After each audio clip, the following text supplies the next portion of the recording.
हमारी सांसें, उससे बड़ा कोई भी अमूल्य नहीं, बाकी सब चीजों का मूल्य है। हाँ चलिए, मंगलम घुमाएंगे। नमोस्तु महाराज जी, सबसे पहले धन्यवाद। आपसे तत्व ज्ञान पढ़ के मैंने अनुभव ग्रहण किए और 2 साल हो गए मुझे ग्रहण किए हुए। पहले मैंने आपको फोटो भी दिखाई, मैं 105 किलो का था और अभी 2 महीने में 75 किलो का हो गया उसके बाद।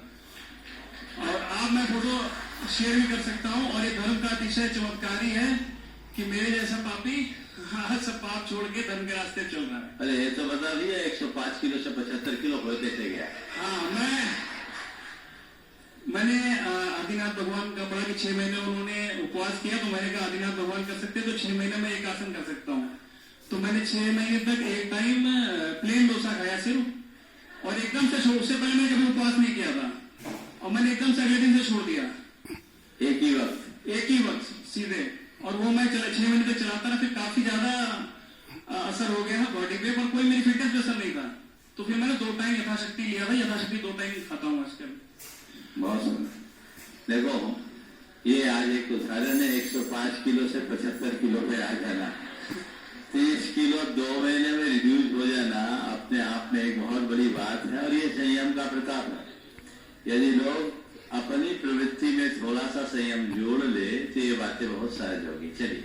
हाँ, मेरा प्रश्न है महाराज जी कि जैसे शेयर का काम अगर करते हैं, शेयर का काम, तो उसमें बैंक और ऑयल एंड गैस शेयर को खरीद बेच सकते हैं आगम अनुरूप है, क्योंकि बैंक जो ऋण देते हैं वो हिंसा वाली कंपनियों को भी देते हैं और ऑयल एंड गैस के प्रोडक्शन में भी हिंसा होती है।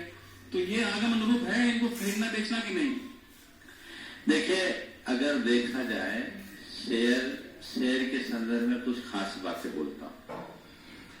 शेयर का व्यापार उचित नहीं, शेयर में इन्वेस्टमेंट फिर भी उचित कहा जा सकता है। जो शेयर में खरीदा बेची ज्यादा करते हैं वो प्रायः फ्यूचर फाटका ज्यादा करते हैं, जो एक प्रकार का जुआ है और इसमें लोग कई बार बहुत नुकसान उठाते हैं।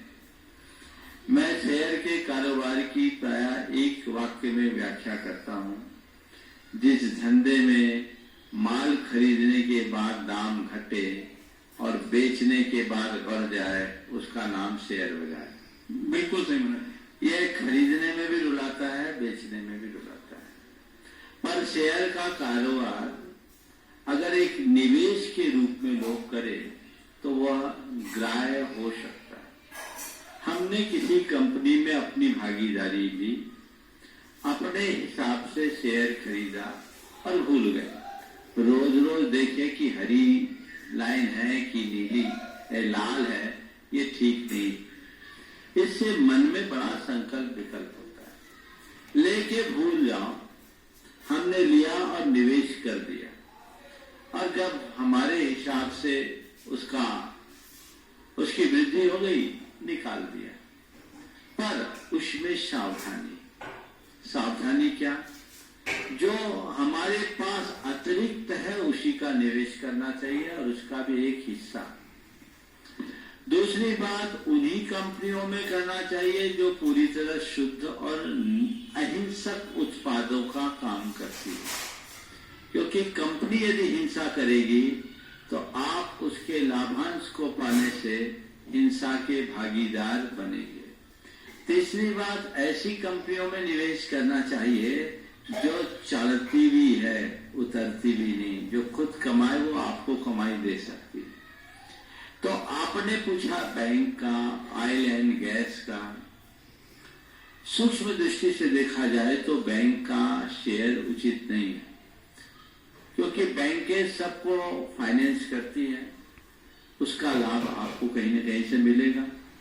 पर जब बैंक में आप एफडीज बनाते हैं, आज हमारे पास कोई अल्टरनेट नहीं है, अपना पैसा कहीं रखना है तो सब बैंक में ही रखते हैं, तो उसकी अपेक्षा से देखा जाए तो बैंक के शेयर में सूक्ष्म दोष है, स्थूल नहीं। पर अन्य उद्योगों में ऑयल एंड गैस है और भी बहुत सारी चीजें, होटल है, होटल सेक्टर में है, या चर्म निर्मित उद्योगों से जुड़े हुए हैं और किसी भी तरह के गुजर खाने का और अन्य चीजों का, पोल्ट्रीज का, जूते चप्पल का और बहुत सारी कंपनीज है, उनके प्रोडक्ट्स देखना चाहिए, उनके हिसाब से काम करना चाहिए। जिसमें न्यूनतम हिंसा है उसी का चुनाव करना चाहिए। इसलिए उत्तम तो यही है, औषधियों दवाइयों की कंपनियों में भी बहुत सारी ऐसी चीजें होती हैं, तो हमें अपने विचार और विवेक से कंपनीज का चुनाव करना चाहिए और ये देखना चाहिए कि किसमें अल्पतम हिंसा है, तभी काम करना चाहिए। धन्यवाद।